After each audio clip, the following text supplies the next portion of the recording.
우리 5절로 6절 말씀 함께 합독하겠습니다. 믿음으로 에녹은 죽음을 보지 않고 옮겨졌으니 하나님이 그를 옮기심으로 다시 보이지 아니하였느니라. 그는 옮겨지기 전에 하나님을 기쁘시게 하는 자라는 증거를 받았느니라. 믿음이 없이는 하나님을 기쁘시게 하지 못하나니 하나님께 나아가는 자는 반드시 그가 계신 것과 그가 자기를 찾는 자들에게 상 주신 이심을 믿어야 할지니라. 아멘. 우리가 지금 2주째 에녹에 대해서 살펴보고 있습니다. 전주에는 우리가 에녹이 하나님과 동행하였던 부분에 대해서 함께 나눴고, 그 동행함이 무엇인지에 대해서 우리가 나누는데요. 오늘은 그 중심에 있는 이제 그 동행함을 통해서 에녹이 하나님과 동행함으로 인해서 어떠한 일이 그에게 주어졌는지, 어떠한 삶의 내용이 그에게 주어졌는지에 대해서 살펴보겠습니다. 믿음이 없이 하나님을 기쁘시게 하지 못하나니 하나님께 나아간 자는 반드시 그가 계신 것과 또한 그가 자기를 찾는 자들에게 상 주신 이심을 믿어야 한다라고 말씀을 하고 있습니다. 이 부분에서 우리가 중요하게 바라봐야 될 것은 믿음에는 반드시 대상이 있다는 겁니다. 그냥 믿는 것이 아니라 믿음에는 대상이 있습니다. 무엇을 믿느냐가 굉장히 중요합니다. 오늘날 우리는 종종 믿음의 내용이나 대상에 대해서 아무런 말도 없이 단지 믿음의 능력에 대해서만 말하는 그러한 문제에 빠지게 됩니다. 그러다 보니까 믿음이 뭐냐라고 말할 때 어떠한 결과물이 나타나지 않으면 믿음이 없는 존재가 되어버립니다. 그래서 계속 믿음에 대한 부분을 설명하면 믿음에 대해서 말할 때는 어떠한 결과가 나타나야만이 믿음이 좋은 사람이라고 착각하는 그러한 문제에 빠졌어요. 그게 한국 교회를 병들게 하고 있다는 것을 알지를 못합니다. 그래서 어떠한 능력이 나타나지 않으면 나는 믿음이 없는 사람, 스스로 자기를 그렇게 치부해버립니다. 이게 얼마나 큰 죄인지도 알지 못합니다. 이유는 뭐냐면 그 믿음의 주체가 누구라고 생각해서 그래요? 자기라고 생각해서요. 믿음의 주체가 자기라고 생각하기 때문에 내가 내 기분에 따라서 내 환경에 따라서 믿음이 있고 없고의 문제에 빠지게 됩니다. 이게 얼마나 큰 교만인지 알지 못합니다. 그런 더 깊게 들어가면 사탄이 우리의 생각을 통해서 역사하고 있다는 것을 꼭 알아야 돼요. 그래서 우리의 믿음은 주체가 내가 아닙니다. 우리와 함께 하시는 하나님이십니다. 하나님이 우리의 믿음의 주체이십니다. 그리고 우리는 그 주체이신 하나님께 순종만 하면 됩니다. 중요한 것은 그 믿음에 대해서 정확하게 알지 못하니까 또한 뭐하지 못해요? 순종하지 못합니다. 왜 순종하지 못하느냐?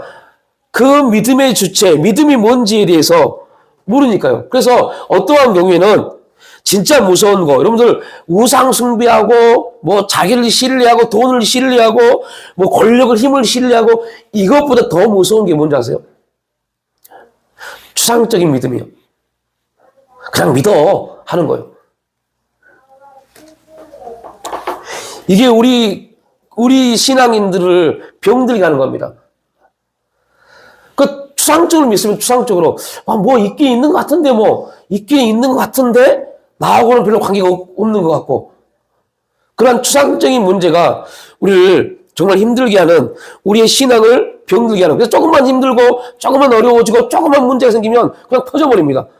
그게 뭘까요? 믿음이 추상적이라고 그래요. 추상적인 믿음은 잡히지 않습니다. 역사가 없습니다. 왜요? 허구니까요. 우리의 믿음은 실제인 줄 믿으시기 바랍니다. 우리의 믿음은 실제입니다. 진짜입니다. 왜 진짜이냐면 분명한 거 말해요. 믿음은 그가 뭐하다는 것을 믿어야 돼요? 살아있음을요. 하나님은 반드시 살아계십니다. 살아계신 분입니다. 그래서 우리 믿음은 추상적이지 않습니다. 실제합니다. 이방 신을 섬기는 사람들은 다 추상적인 믿음입니다. 그들이 만들어 놓은 신을 그들이 믿습니다. 그들 나름대로 믿음이라는 주제를 가지고 나갑니다.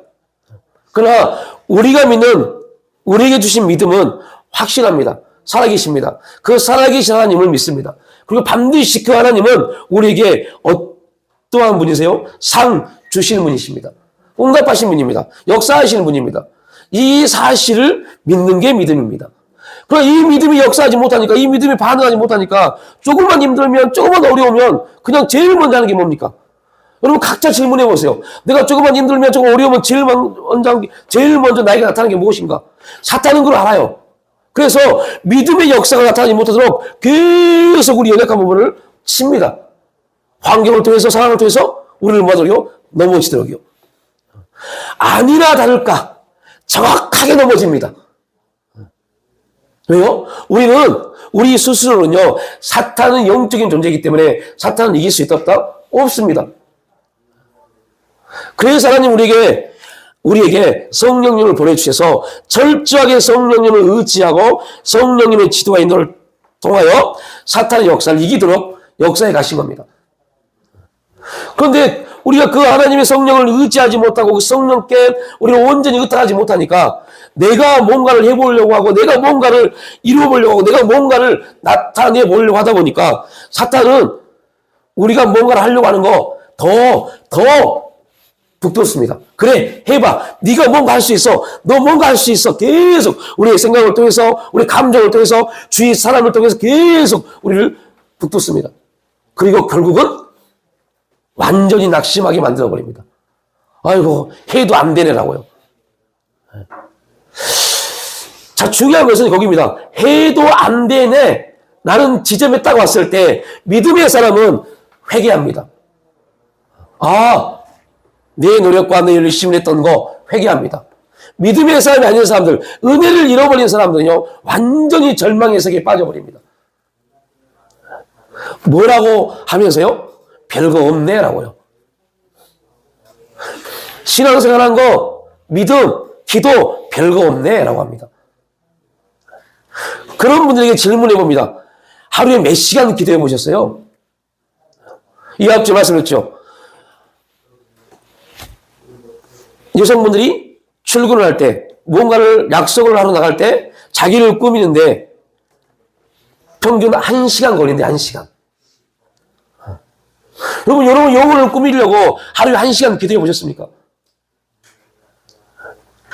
이 세상에 자기 일을 위해서 1시간 꾸미는데 하나님과의 만남을 통한 영혼을 꾸미기 위해서 1시간 기도해 보셨어요? 그리고 뭐 안 된다고 말합니까?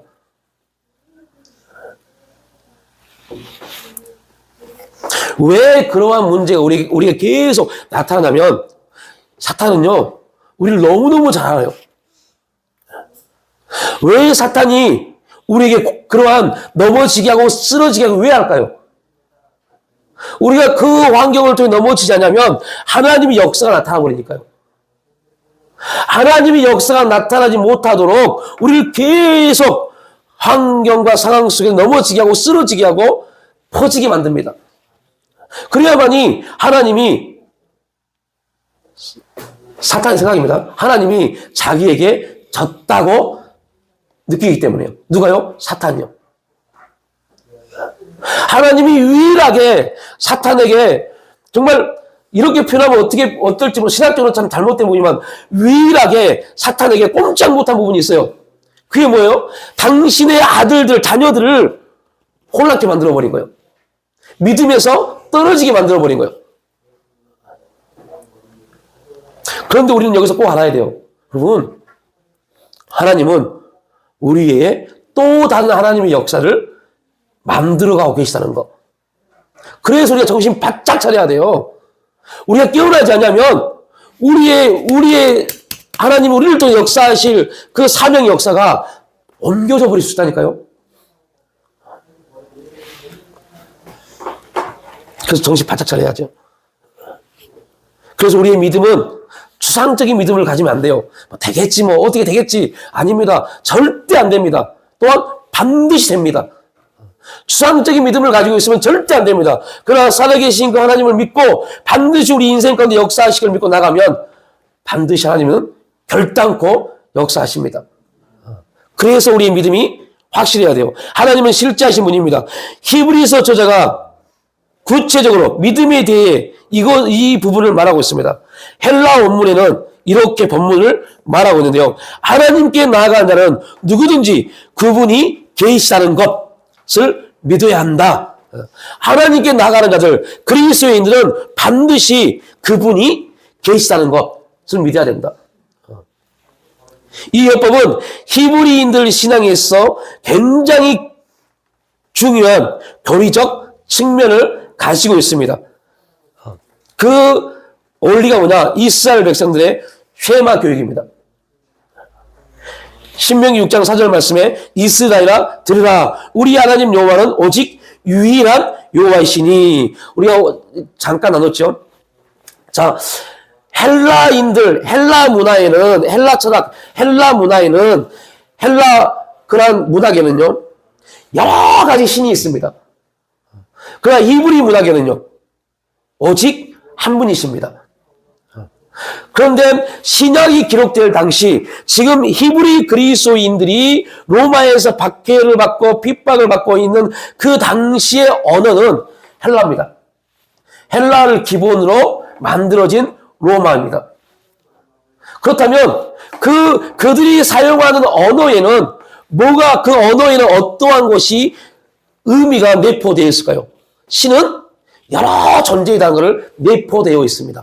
그래서 여러분, 이 언어는 굉장히 중요합니다. 우리가 어떤 언어를 쓰고 어떠한 문장을 만들어 가느냐 굉장히 중요합니다. 그리고 그 언어 문장에는 우리의 사상과 우리의 믿음과 우리의 모든 것이 함축되어 있기 때문에.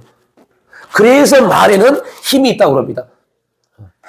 자, 히브리인들은 이 우주 만물 가운데, 이 우주 만물을 포함하신 분이 오직 여호와 한 분입니다. 그런데 헬라 문학에서는 너무 잡다한 신들이 많아요. 그 많은 신들이 있습니다. 그래서 신을 말하면 그들은 그들이 섬기는 여러 가지 잡다한 신을 다 그들의 생각 속에서 끄집어냅니다. 이미 로마에 있는 히브리 그리스도인들도 그들이 쓰는 언어들을 사용하는 삶의 모든 내용들을 통해서 이러한 사고가, 이러한 사상이 그들 가운데 어느 정도 각인되어 있을 겁니다. 네. 그들에게 히브리서는 정확하게 오늘 믿음이 뭔지, 무엇을 어떠한 분을 믿어야 되는지를 설명하고 있습니다. 누구를 통해서요? 믿음의 조상을 통해서요. 쉐마는 유대인의 위대한 신앙 고백이었으며 히브리인 독자는 이 구절을 다음과 같은 말로 이해했을 겁니다. 하나님께 나아가는 자는 누구든지 하나님이 누구신지 똑바로 알아야 한다. 하나님이 누구신지요. 지금 너희들이 듣는 하나님이 누구신지 알아야 한다. 로마나 모든 세상은 각 신 그러면 그들이 섬기는 신을 말합니다. 그죠? 그럼 우리는 신, 하나님, 그러면 우리 하나님은 유일하신 여호와 하나님이십니다. 이걸 잘 기억해야 돼요. 왜 중요하냐면 여러분, 저 이스라엘 백성들이 가나안에 들어갔을 때 가나안에 수많은 잡다한 신들이 있었습니다. 그 모든 신이 다 뭐였어요? 하나님이었어요. 그러니까 우리는 착각합니다. 우리가 이합 오후에도 잠깐 나왔죠? 복음이라는 단어는요, 원래 우리 기독교 언어가 아닙니다. 기독교 언어가 아닙니다. 우리 기독교가 그러면 차용한 거죠. 하나님이라는 단어도 마찬가지입니다. 하나님이라는 단어도, 그래서 여러분, 가나안에 있는 가나안 칠족들은요, 바알의 하나님이었어요. 우리는, 유대인들은 이스라엘 백성을 가나안에 들어가서 어떻게 불렀어요? 여호와 하나님이요. 왜 하나님이 가나안 그 족속들을 다 멸하라고 말씀하신지 알겠죠? 다 멸해야 될 이유가 뭐예요? 그들이 섬기는 신이 이스라엘 백성들에게 영향을 주기 때문에요. 그럼 하나님은 사랑이신데 그들을 변화시켜서 하나님 백성 만들면 되잖아요. 근데 왜 그들을 다 멸하라고 말씀했을까요? 왜 우리의 자아를 왜 처리해야 돼요? 왜 우리 육신을 죽여야 돼요? 십자가에 왜 못 박아야 됩니까? 그 육신이 십자가에 못 박지 아니하면 그 육신이 결국은 우리의 신앙을 좀먹으니까요. 우리의 경험이 내가 살아왔던 내 삶의 경험들이 우리의 신앙을 좀먹으니까요. 그래서 전과 역을 십자가에 못 박아야 돼요. 절대 육신의 일은 하나님을 기쁘시게 할 수 없습니다. 그래서 육신의 것들은 다 못 박아야 돼요. 내 감정적인 것들 다 십자가에 못 박아야 돼요. 왜 하나님 우리 감정적인 부분들을 들춰내실까요? 왜 우리 기억들을 들춰내서 싸우게 만들까요? 화를 내게 만들까요? 딱 한 가지입니다. 연약한 부분을 들춰내서 회개시키려고요. 그걸 깨닫지 못하니까 얘 기분 나빠이 뭐가 되는 겁니다. 이러한 부분들이 발견되어졌을 때 우리가 진짜 믿음의 사람이라면 무릎 꿇는 겁니다. 하나님의 은혜 가운데 오늘 이러한 감정 상함, 기분 나쁨, 화남, 시기, 질투 이러한 것들이 발견되어졌네요. 하나님 예수의 보혈로 이 부분들을 깨끗하게 치우시고 십자가에 못 박아 주옵소서. 기도하는 겁니다. 그 일을 위해서 하나님이 우리에게 그거를 들춰내신 겁니다. 성령의 역사 가운데 한 방법입니다. 들춰내신 겁니다. 뭐 하시려고요? 새롭게 하시려고요.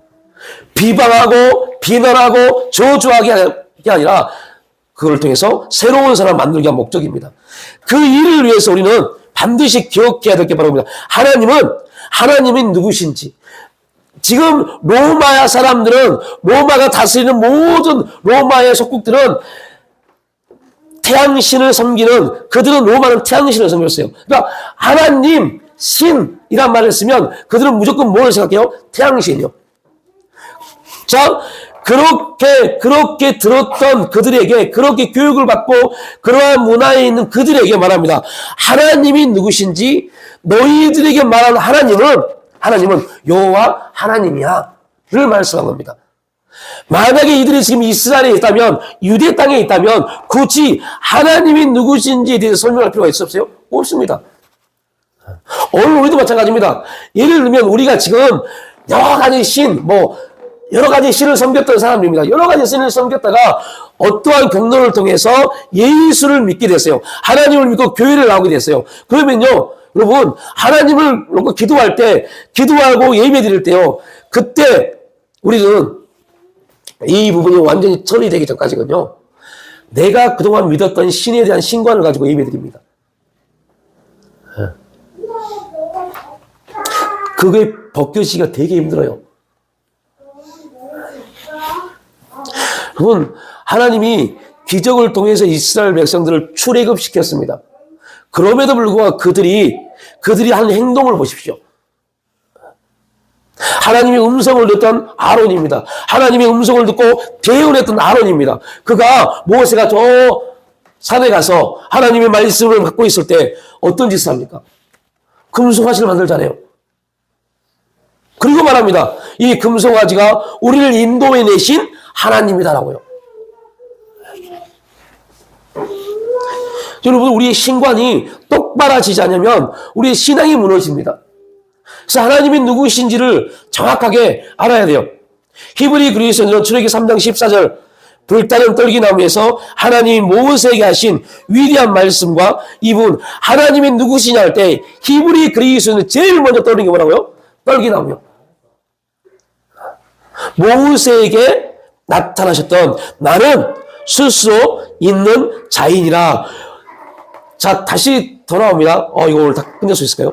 나는 스스로 있는 자이다란 말을 왜 했을까요? 모세에게. 여러분, 모세에게 하나님이 나타나서 나는 스스로 있는 자이다 말합니다. 이 말을 왜 했을까요? 전혀 여러분 이러한 걸 질문을 가지 않고 성경을 읽으셨습니까? 모세는 어디서 태어났어요? 애굽이었어요. 애굽이라는 나라는 어떤 나라입니까? 온갖 잡다한 신이 난무한 나라입니다. 그런데 그 잡다한 신들을 누가 만들었어요? 누가요? 사람이요. 사람이 만들잖아요. 모든 우상들은 누가 만들어요? 다 사람이 만듭니다. 그런데 모세 앞에 갔던 하나님은 뭐라고 합니까? 나는 스스로 있는 자야. 그 말은 나는 인간들이 만든 신이 아니야를 말하는 겁니다. 굉장히 중요한 메시지입니다. 우리 하나님은 우리가 필요해서 만드신 분이 아닙니다. 우리가 필요해서 기도하는 분, 그런 분이 아닙니다. 그분의 필요에 의해서 우리에게 기도의 감동을 주신 겁니다. 그분이 우리에게 역사하시려고 우리에게 감동을 주신 겁니다. 그런데 우리가 우리 환경 상황 때문에 하나님이 주신 감동에 순종하지 못할 때 하나님은 가장 가슴 아파하십니다. 스스로 계신 분이 모세에게 나타나서 나는 스스로 있는 자이니라. 너는 이스라엘 자손에게 이같이 이르기를 스스로 있는 자가. 여러분, 이스라엘 백성들이 이 말씀을 어떻게 받아들였겠어요? 당시 초대교회가 사용했던 헬라어 70인 역본을 보면 연관성이 훨씬 명백해집니다. 그들에게, 자, 이 말을 이제 히브리 그리스도인들에게 증가하는 겁니다. 그들에게 나는 존재한 자라고 말하라. 나는 존재한다.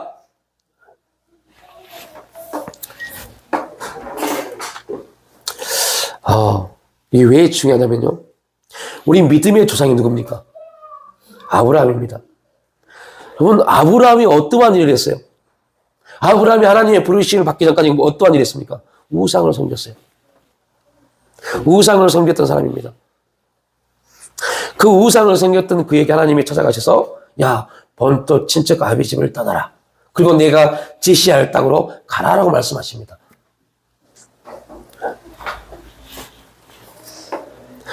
아브라함에게 하나님이라는 존재, 하나님이라는 존재는요, 내가 섬겼던, 그리고 내가 깎아서 팔았던 신, 우상들, 이들과는 전혀 다르구나. 왜요? 이들은 뭐 하지 못해요?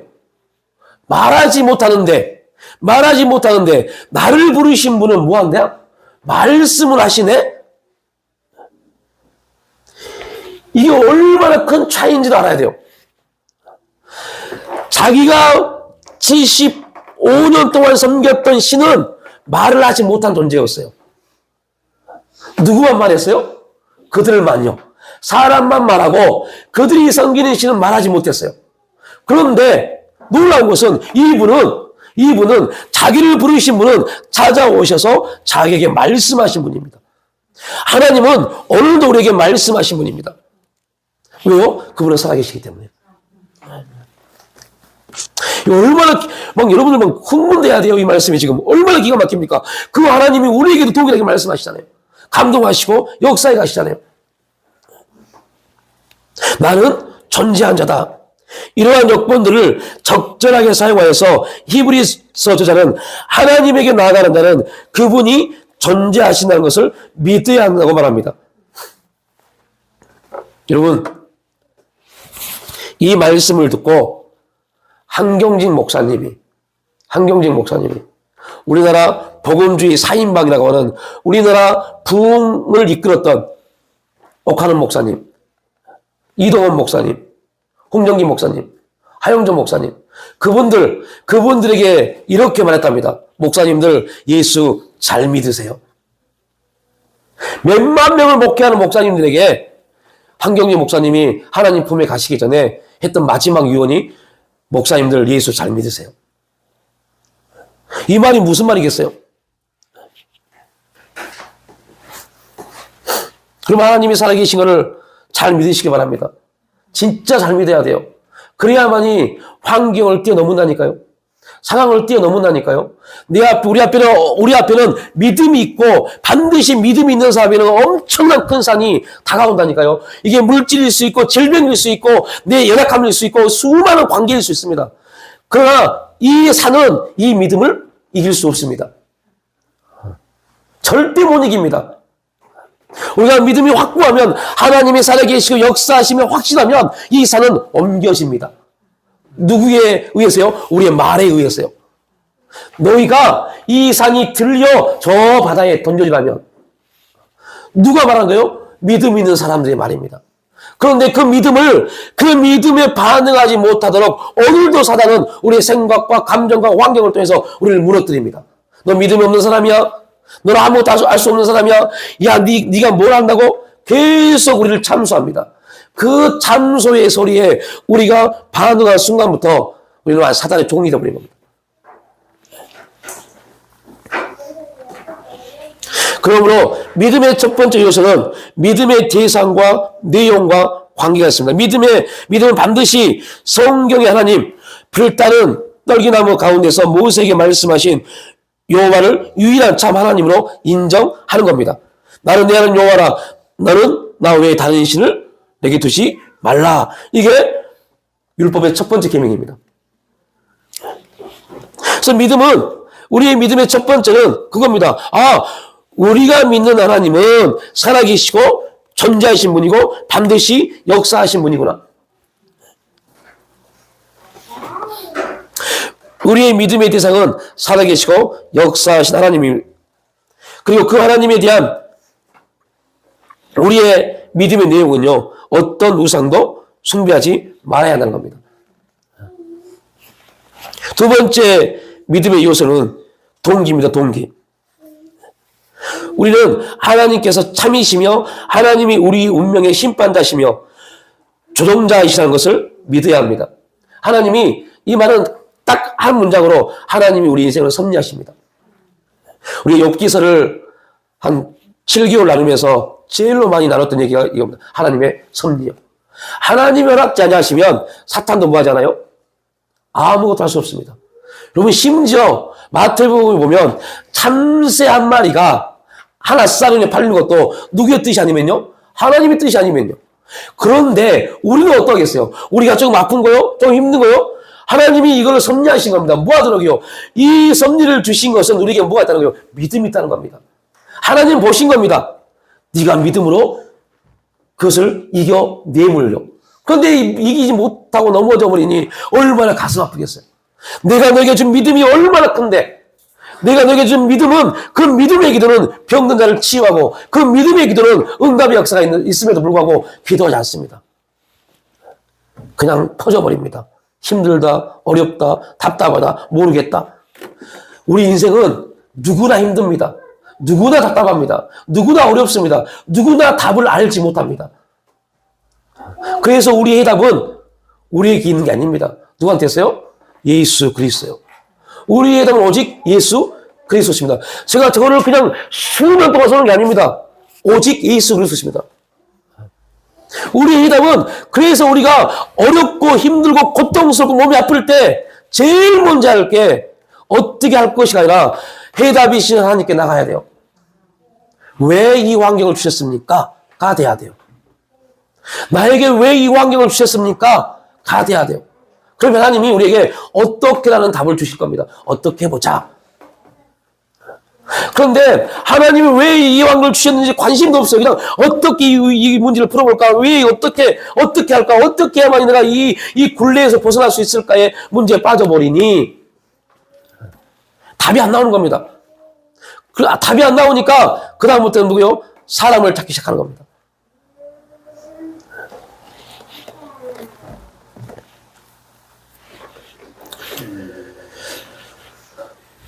우리가 상을 주신 하나님에 대해 말하면, 이제 여기 신학적인 부분인데요. 우리가 상을 주신 하나님에 대해 말하면 즉시 기분 나빠하는 사람들이 있습니다.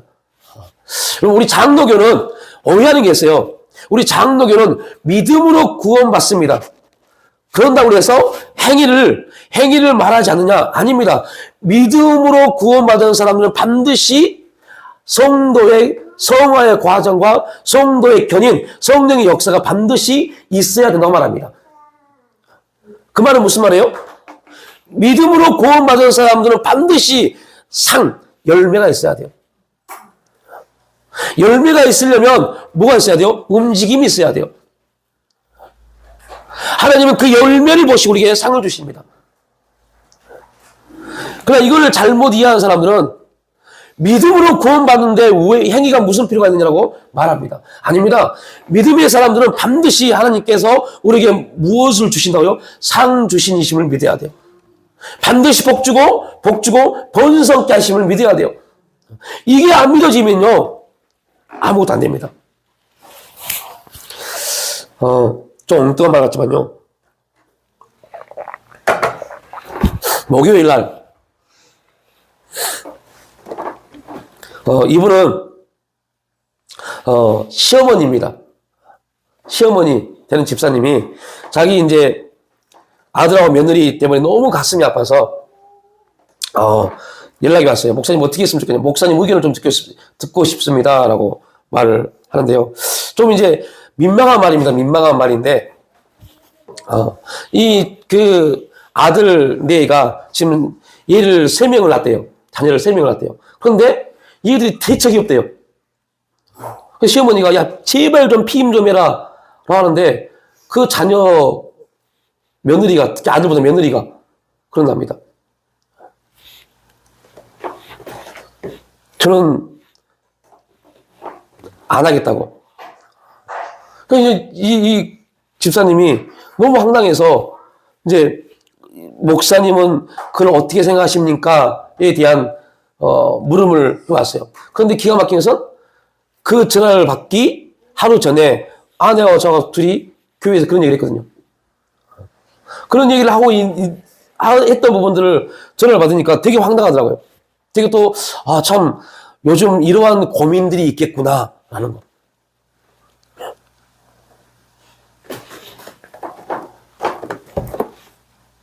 그래서 딱 한마디 했습니다.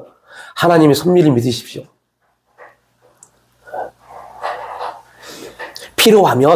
하나님이 필요하면,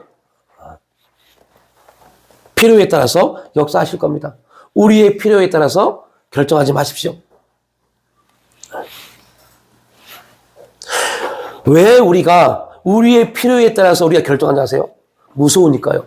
두려우니까요. 뭐가요? 이 세상이요. 살기 얼마나 힘듭니까? 그런데 여러분, 힘들잖아요.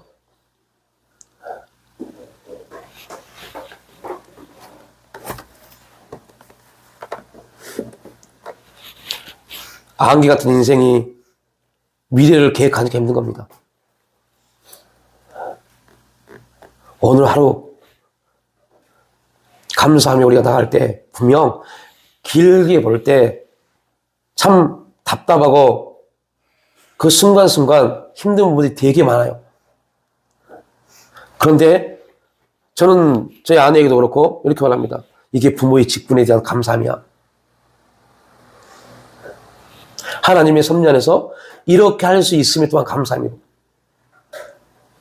자녀를 위해서 아파할 수 있고, 아내와 남편을 위해서 아파할 수 있고, 힘들어할 수 있고, 또 자녀를 보고 기뻐할 수 있는 것. 왜 이러한 부분들을 말할 수 있냐면요. 하나님이 우리에게 반드시 상 주실 분이기 때문에요. 그에 대한 분에 대한 반드시 그에 대한 대가를 하나님이 우리에 의해서 아니라 하나님 의해서 주십니다. 그래서 저는 당당히 말합니다. 지금 비록 힘들고 어렵지만 저는 아직 완성되지 않은 4개의 진주 보석을 가지고 있다고. 저 보석이 앞으로 삶을 통해서 많은 힘들고 어려운 환경이 있겠지만 잘 다듬어지기만 하면 어떨까?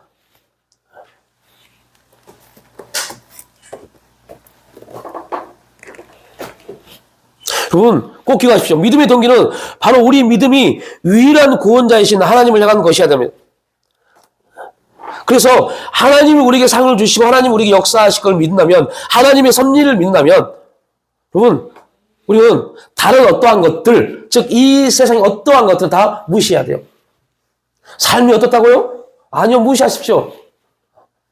아담이 범죄한 이후로 모든 삶은 다 엉망입니다. 다 힘듭니다. 그때 이후로 다 땀을 흘리지 않으면 고통스러운 겁니다.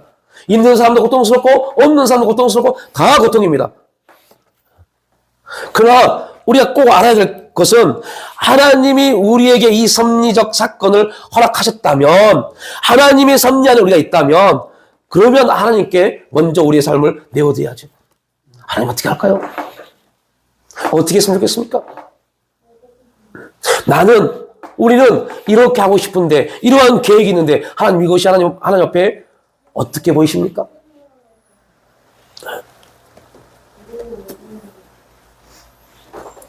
하나님의 존재를 부인하는 사람은 거의 없지만 많은 사람이 하나님의 적합성, 즉 구원을 위해 하나님을 찾아야 할 필요성은 부인합니다.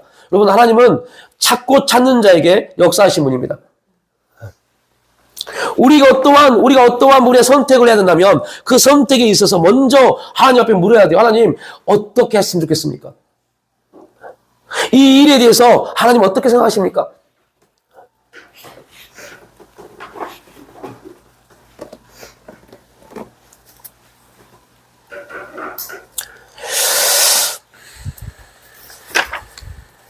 여러분, 우리가 믿음으로 하나님께 나가야 할 이유가 있습니다.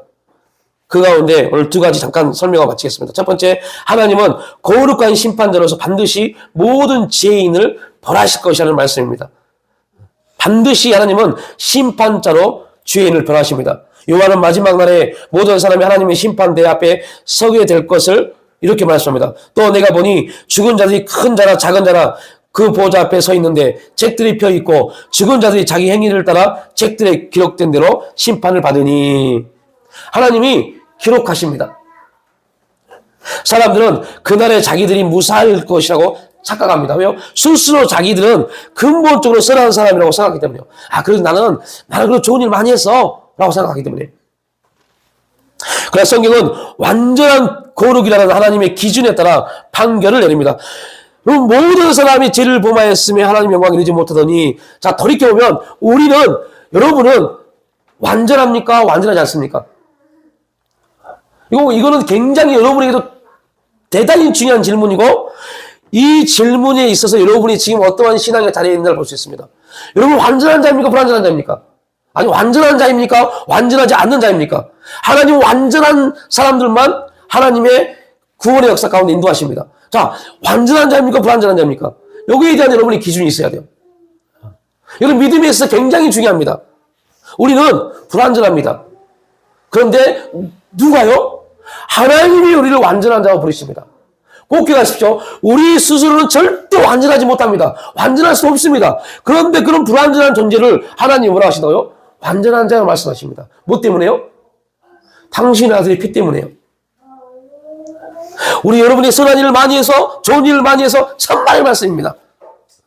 그것 때문이 아닙니다. 우리 안에 웬 은혜인가, 웬 말인가, 그리스도의 피가 딱 묻어 있습니다. 이 불완전한 놈, 내가 너를 불할 거야 딱 왔는데 하나님 눈에 딱 한 가지만 보입니다. 그리스도의 피. 안 되겠네? 너 완전한 자네? 너 의로운 자네? 하고 넘어가 버립니다.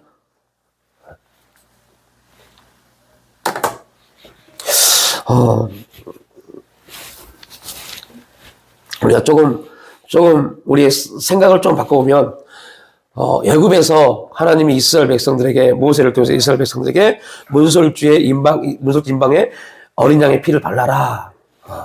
그거를 여러분 스스로 한번 드라마를 만들어 봐야 돼요. 얼마나 멋진가요?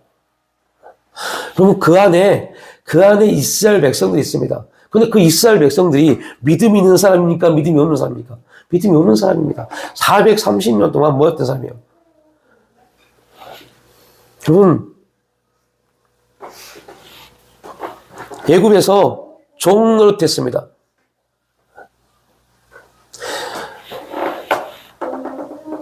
자기 고향에서 어떠한 지역으로 이주해서 10년, 20년만 지나도요, 자기 고향 사투리 잊어버립니다. 거의 있습니다. 억양에 나오지만 거의 잊어버립니다. 그 사투리를 잊었다, 말을 잊었단 말은 무슨 말이에요? 삶의 패턴이 바뀌어버립니다. 이걸 말합니다. 그런데 400년이 넘는 동안, 몇 대 동안 애굽에서 살았어요. 지금 출애굽한 사람들은요, 아브라함이 누군지도 모를 겁니다. 들었기는 들었지만요. 심지어 그 땅에서 총리가 되었던 요셉이 누군지도 모를 겁니다. 들었기는 들었지만요. 여러분 고조할아버지 보신 적 있어요? 여러분 오대에서 할아버지 보신 분 계세요? 그런데 모릅니다. 근데 듣기는 들었어요. 우리 손조 중에 누가 이번에 명절 때 갔더니 광산김씨 아이고 듣기 싫은 소리. 여러분 우리는 말합니다. 우리 조상이 누구고 그런데 한 번도 본 적이 없어요. 근데 들어서 알아요. 근데 우리가 뭔 상관이 있어요? 여러분 아브라함이 누군지도 몰라요. 400년이 지났다니까요. 완전히 그들은 어떤 사람이 되어버렸어요? 애굽 사람이 되어버린 겁니다. 애굽 사람이 되어버린 겁니다. 그들은 이미 애굽의 죄 가운데 있습니다. 그런데 하나님이 뭐 하나 발랐다고요? 문설주인방에 어린 양 피 하나 발랐다고 하나님이 그걸 뭐요? 넘어가 버립니다. 이해가 되십니까? 여러분 믿음이 좋아서 이해가 될 겁니다. 도저히 이해가 안 되더라고요. 아니 그들이 400년 동안 뭘 했다고? 400년 동안 그들이 하나님을 찾은 적이 있어요? 없어요? 한 번도 없어요. 그런데 기가 막힌 것은 딱 하나를 보십니다. 문설주인방에 어린 양 피를 딱 발랐다고 사망이 쑥 와서 그걸 보고 넘어가 버려요. 이들은 의로운 자들이라고요. 내 택한 백성이라고 하면서요. 얼마나 기가 막힌 일입니까? 우리가 뭘 잘났다고요? 뭘 할 수 있다고요? 교만하지 마십시오. 뭐 할 수 있다고 말도 하지 마십시오. 아무것도 할 수 없는 존재인데 하나님이 웬일로 우리에게 어떤 은혜 때문에 우리에게 그리스도의 피를 딱 발라놓고 그 피 하나 보신다니까요. 그리고 또 놀라운 것은요. 우리는 여러분이 순종하려고 순종해 본 적이 있어요? 없어요? 죄송한 말이지만 감동이 와도 하나님의 감동이 와도 연약감 때문에 아이고 이렇게 말합니다. 아이고 하고 싶은데 육신이 연약해서 핑계댑니다. 그럼에도 불구하고 우리의 삶을 인정하십니다. 왜요? 우리가 잘 살아서요? 아닙니다. 우리 안에 역사하신 누구요? 성령님 때문에요. 예수 그리스도의 보혈과 성령의 역사가 우리 가운데 매일매일 있기 때문에 하나님은 그것만 보십니다. 근데 뭘 기분 나쁠 수 있지만요. 여러분들 인정해야 돼요. 우리가 할 수 있는 게 아무것도 없어요. 하려고 하지도 마십시오. 단지 우리가 해야 될 것은 감동이 오면 하나님의 음성이 들려지면 보여지고 마음이 움직여지면 어떠한 손해가 있을지라도 움직이십시오. 상 주신 분이 가만히 있지 않습니다. 항상 하나님은 거기 계십니다. 여러분, 삼손이 목이 말라서 기도합니다. 아, 나 죽겠습니다.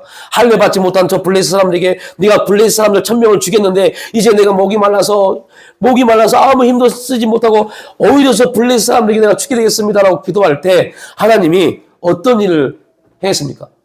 그가 기도하는 그곳, 다른 말로 표현하면 삼손이 목이 말라 막 부르짖어 기도할 때 삼손의 그 입장에서는 하나님이 거기에 계시다는 걸 믿었을까요? 못 믿었을까요? 못 믿었을 겁니다. 하나님이 계시다면 지금 내가 블레셋 사람 1000명을 죽이고 의기양양해서 막 엄청나게 흥분되어져서 그래야 되는데 즉각 삼손에 나타난 현상은요, 목이 말라요.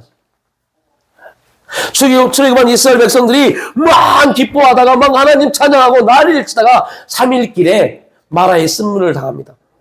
그리고 그들의 첫마디가 뭐예요? 에이씨 하나님 별거 없네 였습니다. 이게 우리의 모습입니다.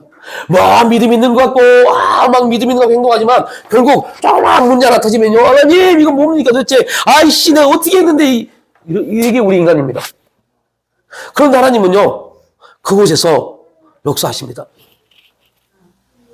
네가 아이씨 뭐야 막 이거 안 보십니다. 그거 안 보십니다.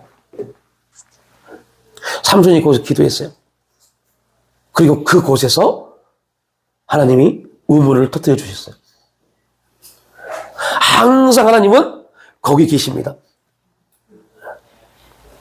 거기가 어딘지는 여러분이 찾으시기 바랍니다. 항상 거기 계십니다.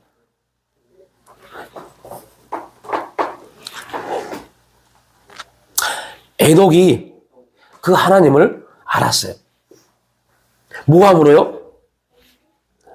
에녹에게 어떠한 일이 있었습니까? 에녹이 하나님과 동행할 수 있었던 유일한 일은요, 성경은 에녹이 무드셀라를 낳고라고 했어요. 그리고 하나님과 동행하였더라. 그런데 무드셀라 이름이 뭡니까? 멸망입니다. 죽음입니다. 여러분 다시 말씀드립니다. 누가 자기 아들을 낳고 아들을 딱 태어나자마자 너는 죽음이야, 너는 멸망이야, 누가 그런 이름을 지어요? 그러면 너는 죽음이야, 너는 멸망이야 라는 그러한 이름을 지었다는 것은 하나님이 에녹에게 에녹의 그 모습을 보여준 겁니다. 그리고 아들 이름을 무드셀라라고 지은 겁니다. 그를 볼 때마다 에녹은 하나님 앞에 자신의 모습을 계속 살펴보았을 겁니다. 그리고 믿음의 역사 중에 또 한 가지는요, 자신을 살펴볼 수 있다는 것이 믿음의 능력입니다. 믿음은 항상 먼저 누구를 보게 해요? 나를 보게 합니다. 내가 하나님 앞에 어떠한 존재인가를 보게 합니다. 그리고 그 존재로서 내 남편에게, 내 아내에게, 내 자녀에게, 내 지체에게, 내 이웃에게 어떠한 사람이 될 것인가를 보게 합니다. 그럼 믿음이 역사하지 못하니까, 믿음이 반응하지 못하니까 그냥 자기만 봐요. 자기. 그리고 꼭 기억, 자기. 이건 율법, 자기 의로움입니다. 자기, 나만 봅니다, 나. 내가 기분 나쁘니까, 내가 힘드니까, 나. 남편은, 아내는 나를 보면 안 돼요. 남편은 아내를 봐야 되고, 아내는 남편을 봐야 되고, 부모는 자녀를 봐야 돼요. 그게 먼저 해야 돼요. 그것이 하나님이 우리에게 주신 은혜입니다. 볼 수 있도록 하는 은혜예요. 세상은 말합니다. 그게 뭐가 중요해? 당신의 삶이 중요하지, 당신의 힘이 중요하지. 여러분, 그래서 여러분들 요즘 방영 TV를 보십시오. 부모들이 쉬고 싶다, 쉼을 갖고 싶다 해서 자녀들 왜 혼자 여행 가고 하는 프로가 굉장히 유행합니다. 왜요? 그게 인간 안에 있는 본성 안에 있는 욕심이기 때문에요. 그런데 하나님은 우리에게 주신 직분은 그게 아닙니다. 힘들고 어렵고 정말로 받아들이기 힘들어도 그 자리에 있다는 것이 뭐예요? 감사가 돼야 돼요. 왜요? 누가 주셨기 때문에요. 하나님이 주셨기 때문에요. 하나님이 나에게 주신 직분이기 때문에요. 미칠 것 같고 내가 왜 저런 애들 낳아가지고 내가 왜 결혼해가지고 이런 생각이 들지라도 하나님이 허락하셨기 때문에 감사함으로 기쁨으로 받아들이는 겁니다. 이게 은혜입니다. 이게 믿음입니다. 이거 아니면 다 할 수 있죠. 몰라 힘들어. 맘대로 이런 다 하고 살죠. 세상 사람은 다 그렇게 삽니다. 그러나 믿음의 사람은 그렇게 살면 안 돼요. 하나님이 우리에게 그렇게 살도록 만들어놨기 때문에요. 그렇게만 살아도 순종하는 겁니다. 내가 아니라 너를 위해 살아야 돼요. 아내를 위해서, 남편을 위해서, 자녀들을 위해서, 지체를 위해서. 요한일서 3장을 집에 가서 꼭 읽어보십시오. 요한이 뭐라고 하는지요. 마지막 때 성도들에게요. 지체를 사랑하지 않는 자들은 하나님을 믿지 않는 자라고 말합니다. 에녹은 이 사실 알았어요. 자꾸 자신을 돌아보면서 하나님 앞에 회개했어요. 멸망받지 않으려면. 그런데 여러분들, 에녹 다음에 이제 오늘의 설교가 끝나면 다음 주에 우리는 노아를 볼 겁니다. 에녹 다음에 누가 나와요? 노아가 나와버려요. 누가 나와야 되는데요? 무드셀라가 나와야 되고 그 자녀들이 나와야 되는데 안 나옵니다. 왜요? 에녹 다음에 어떤 사람도 뭐 하지 않았어요? 회개하지 않았어요. 하나님 앞에 자신을 돌아보지 않았어요. 자신의 삶만 살았죠. 자신의 유익된 삶만 살았죠. 때가 돼서 완전히 죄가 관영해서 완전 자기만 아는 자기의 어리석음만 가지고 있는 그때가 딱 돼버리니까 당대 의인 노아를 하나님이 끄집어내십니다. 그리고 말씀합니다. 노아야, 방주를 지어라. 왜요? 내가 이들을 쓸어버리겠다 라고요. 여러분, 얼마나 기가 막힌 내용입니까?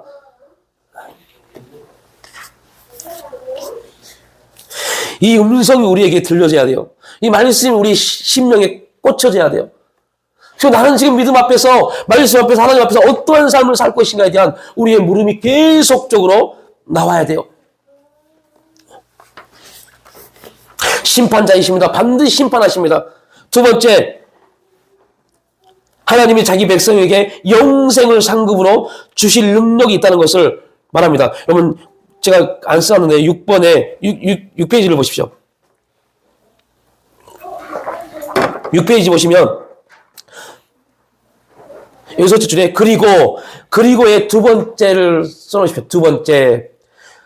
첫 번째는 하나님은 뭐 하신다? 심판하신다. 두 번째, 그리고 하나님이 자기 백성에게 영생을 상급으로 주실 능력이 있다는 것을 우리는 믿어야 돼요. 하나님은 아브라함에게 이렇게 말씀합니다. 나는 내 방패여 너의 지극히 큰 상급이니라. 이것만 조금 설명을 마치겠습니다. 여러분, 아브라함을 생각할 때, 우리 믿음의 주 아브라함을 생각할 때 가장 처음에 아브라함 그러면 우리가 가져야 될 원리가 있는데 뭐냐? 아브라함은 하나님의 기업을 받은 사람입니다.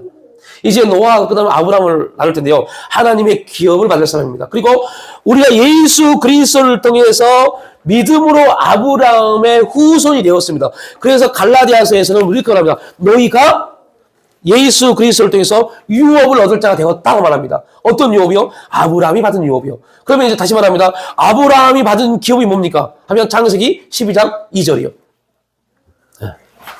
창세기 12장 2절을 아브라함이 받았습니다. 그리고 우리는 믿음으로 이제 예수 그리스도 안에서 믿음으로 창세기 12장 2절 말씀 우리에게 이루어질 겁니다.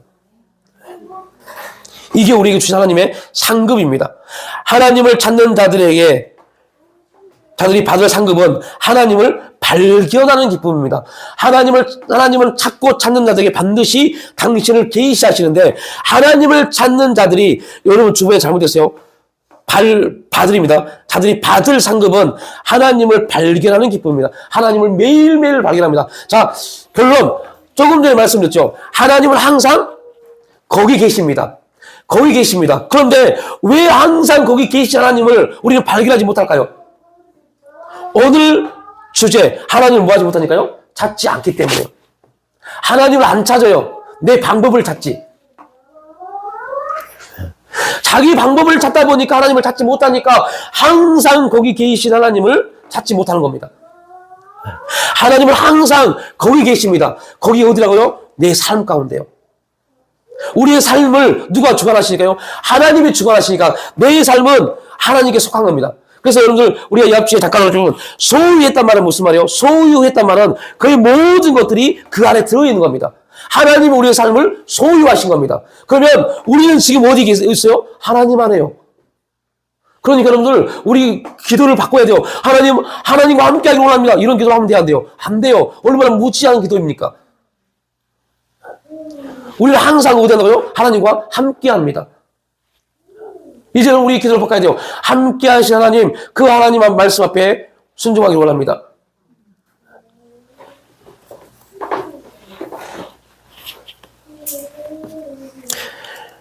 우리가 하나님을 찾으면 하나님을 발견합니다. 하나님은 친히 자신이 그들에게 큰 기쁨이시라는 것을 입증하십니다. 하나님이 입증하십니다. 그래서 여러분들, 하나님은 스스로 계신 분입니다. 그래서 인간을 통해서 하나님을 증명하도록 하시지 않습니다. 꼭 기억하십시오. 굉장히 앞으로 굉장히 엄청나게 유행하는 말이 될 것 같은데요. 여러분들, 하나님은요, 우리 인간을 통해서 자기를 증명하고 하지 않습니다. 그런데 다른 모든 철학은요, 그들이 철학적 내용을 증명하도록 합니다. 하나님은 인간을 통해서 증명하지 않습니다. 왜요? 스스로 계신 분이기 때문에요. 스스로 자신을 증명하십니다. 그런데 스스로 자신을 증명하시는데 꼭 뭐 하신다? 매개체를 사용하십니다. 그 매개체가 저와 여러분 되시길 축복합니다. 여러분, 이게 하나님의 역사입니다.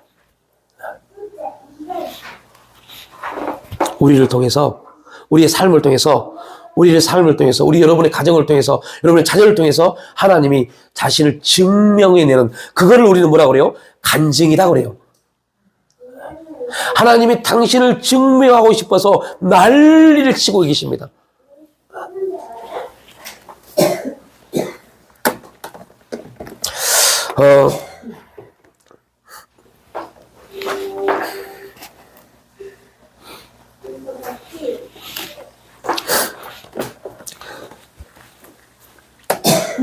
제가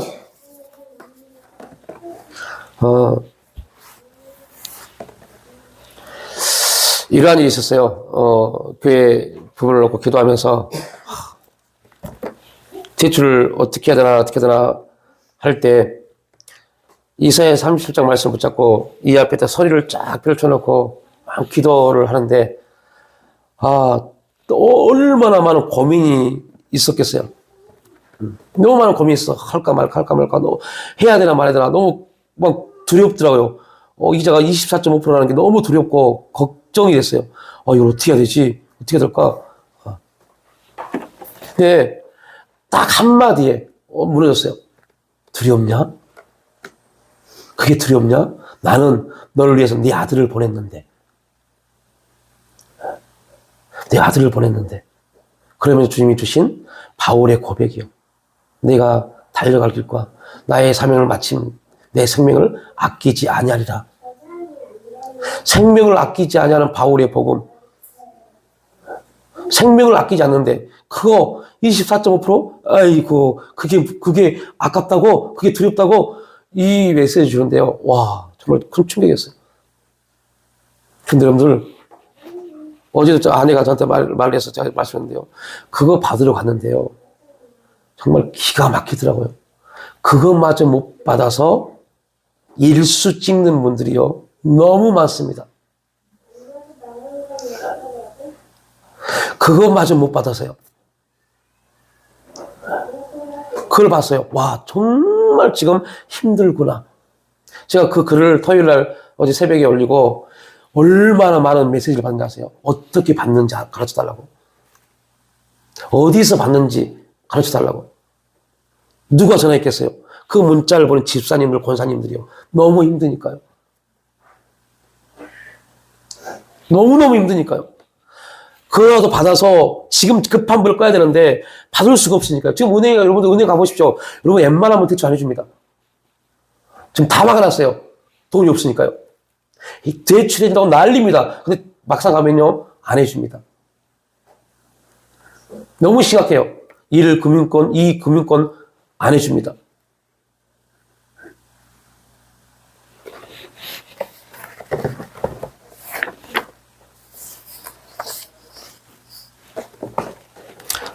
네. 무섭냐? 두렵냐? 나는 너를 위해서, 하나님 우리를 위해서 아들을 보내주셨는데요. 영생을 얻게 하셨는데요.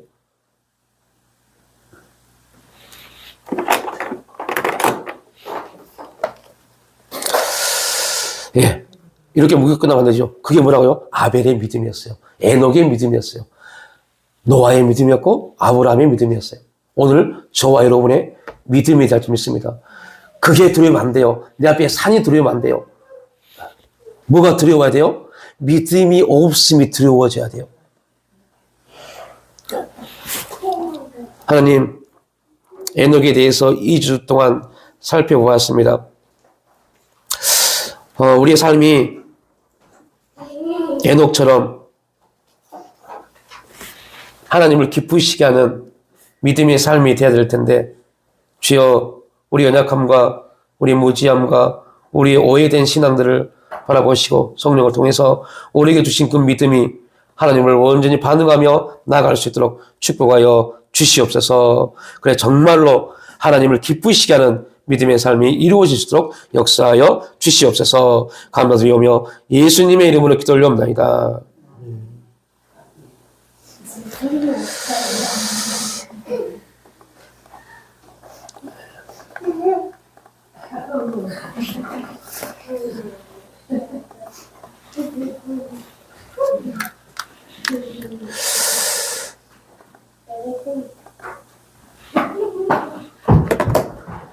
네, 화면이 안 나옵니다.